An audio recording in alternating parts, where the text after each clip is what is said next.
ఈ రోజు నా ఫుడ్ వచ్చి దోశ చికెన్ అన్న. చూస్తున్నారా చికెన్ పని చేయడానికి జేసీబీ తీసుకొని వచ్చాను అన్న. ఇక్కడ జేసీబీ తీసుకొని వస్తే టిఫిన్ తినడానికి నాకు ఇచ్చారు. నాకు టిఫిన్ అయితే చికెన్ కర్రీ దోశ తెచ్చారన్న, చాలా బాగుంది.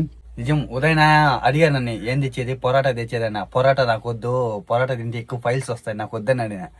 సరే వద్దన్నాం కదా, ఏం కావాలి నా దోశ ఏదైనా కర్రీ చాలని నన్ను. కానీ మళ్ళీ వెళ్ళాడన్నా, వెళ్ళేసి 3 దోశలు చికెన్ కర్రీ తీసుకొని వచ్చారన్న. నాకు కేరళలో మనం ఏదైనా చపాతి కానీ దోశ కానీ లేకపోతే పొరాటా కానీ కొనుక్కుంటే దానికి కూర కావాలి కదా, కూరగా మనం డబ్బు పెట్టే కొనుక్కోవాలన్న. కేరళలో మాత్రం అది సాంబార్ అయినా కూర అయినా ఏమైనా కానీ దోశకు ఒక రేటు, కూరకు ఒక రేటు ఉంటుంది కేరళలో. అయ్యి దోశ. నేను ఇప్పుడు తినే ఫుడ్ ఎలా ఉందో కామెంట్ చేయండి అన్న. ఈ వీడియో మీకు నచ్చినట్లయితే మన ఛానల్ సబ్స్క్రైబ్ చేసుకొని సపోర్ట్ చేస్తారని మనస్ఫూర్తిగా కోరుకుంటూ మీ యుగంధర.